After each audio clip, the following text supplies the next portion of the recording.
سلامونه نیکې هیلې احترامات ستاسو ورور ستاسو کوربه ضبیح الله حمده ستاسو په درانه حضور کې حاضر. الله دې وکړي چې ټول کتونکي مې روغ جوړ او خوشحاله اوسئ. قدرمندو کتونکو په نننۍ خپرونه په نننۍ ویډیو کې راسره صابر شوقي صاحب مېلمه دی.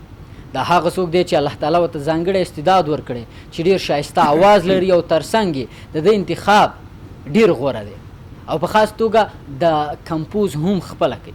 د په ژوند په اړه به خبرې پوښتنې هم کوو. نو شوقي صاحب ستړی مه شي، ښه راغله. خیر اوسې، الله دې عزت وکړه. ډېره مننه کوم چې تاسو زموږ د غریبۍ جونګړ ته راغلی. تاسو نه ډېره مننه، ډېره مهرباني. خوشحاله اوسئ، ډېر زیاته مننه شوقي صاحب چې خپل قیمتي وخت دې موږ ته راکړ. شوقي صاحب که دا راته ووایې چې تاسو کمپوز خپله کوئ؟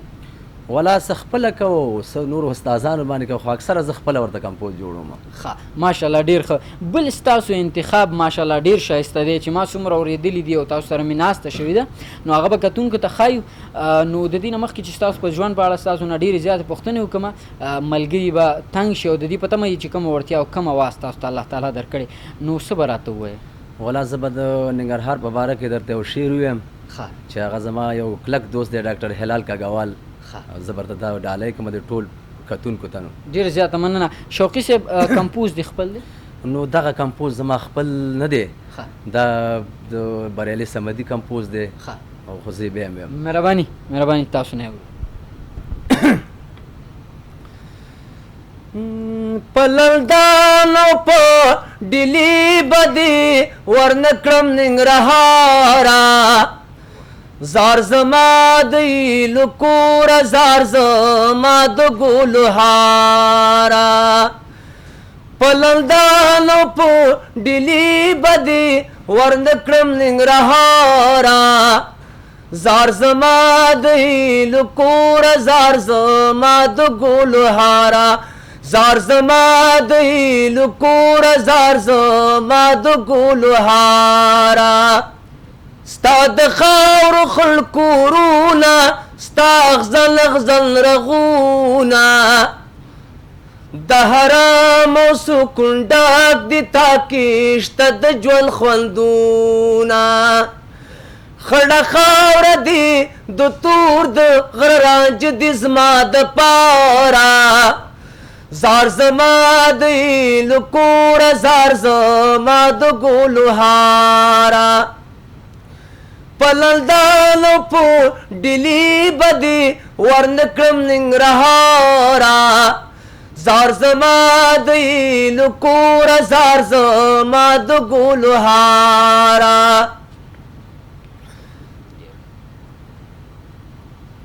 هر موسم دی ګل ورینده، ستا نسیمه ترورینده، ستا خوږې اوبو زمزم دی طبیعت دی نازنین دی.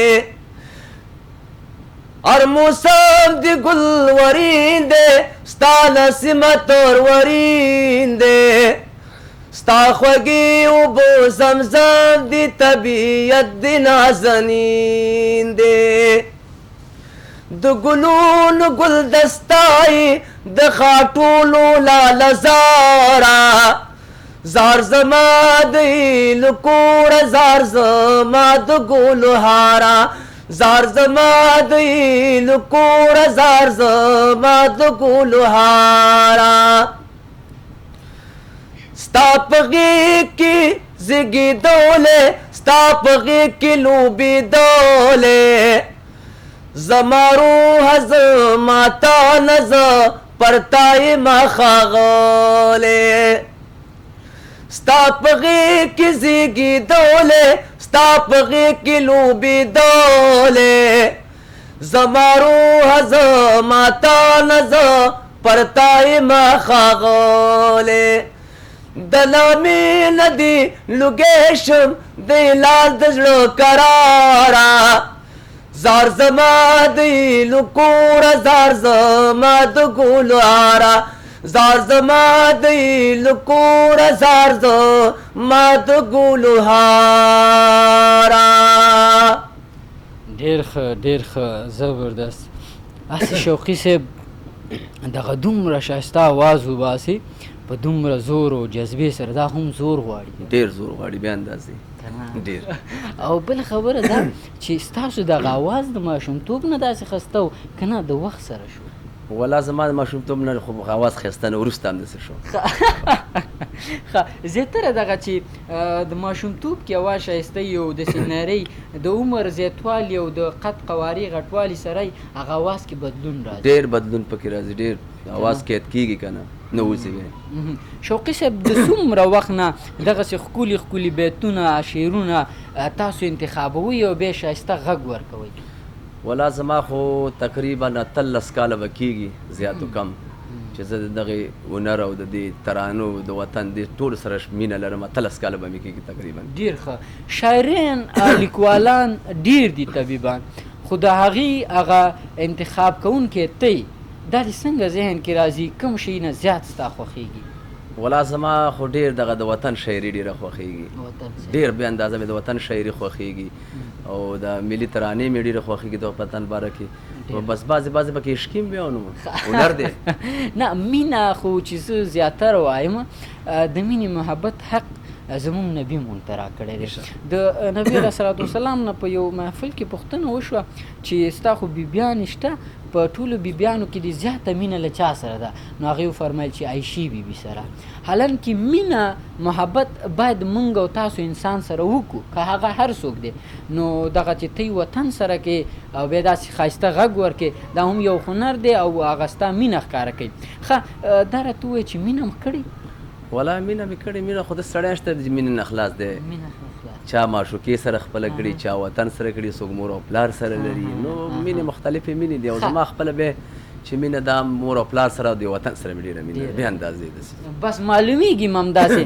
ښه نو ستړی مې خو بیا هم دغه ستا اواز زموږ دومره خوښېږي په دې هیله چې د کتونکو هم خوښ شي که یو ترانه راته وکړي یا یو قصه راته وکړي لکه څنګه چې مخکې ما یو ځای کې تاسو نه اورېدلې وه. وبه وایم درته مهرباني. یا پیغمبر نه یو اصحاب وکړه پښتنه نو او چې قیامت ته څومره پاتې دي کلونه او پیغمبر به په جواب کې ورته ویل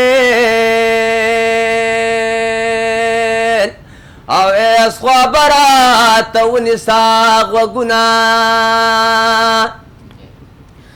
نو خاصه وله نشانه د قیامت دادا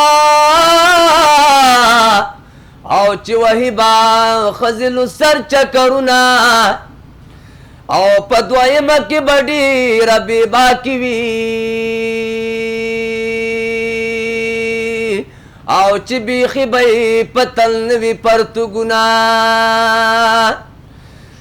او څلورمه کې به ګل د ګل باسي وي او زوی به پلار سره کوي عداوتونه او په پنځمه کې به داسې زمانه شي نو او راولي به خلق ښځو ته مړونه و په شپږمه کې به داسې زمانه شي او زوی به پلار سره کوي عداوتونه او کار او سر به لواتت بچه بازي وي او د پیمخو به ډېر کېږي صفتونه په شپږمه کې به داسې شی پیدا شي او د لندن نه به خلکو اوري خبرونه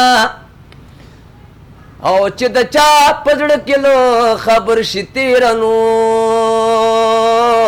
او بل به پوی ورته به وایي حلونه اصحابي شو په خندا رسول ته ویل او دا به ټول وي بزرګان رب ته نیازبینه یا پیغمبر ویل دا به ټول منافقان وي او دې ته پوته مقرر دي دوزخونه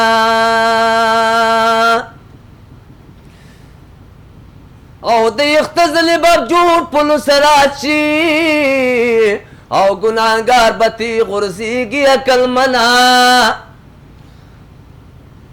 او ورپسې به خولرې باد را پیدا شي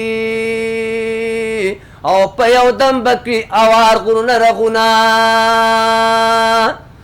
د باران سره به یو دم زلزله شي او په قدرت د خدای به وخوځي دا غرونه او جبرائیل به د اسمان شي راښکته نو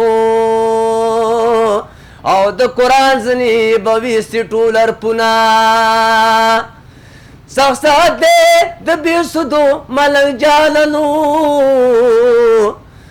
او ګناهګارې ته به سوې ځوابونه یا سخت ساعت دی د بېسودو ملنګ جانانو او ګناهګارې ته به سوې ځوابونه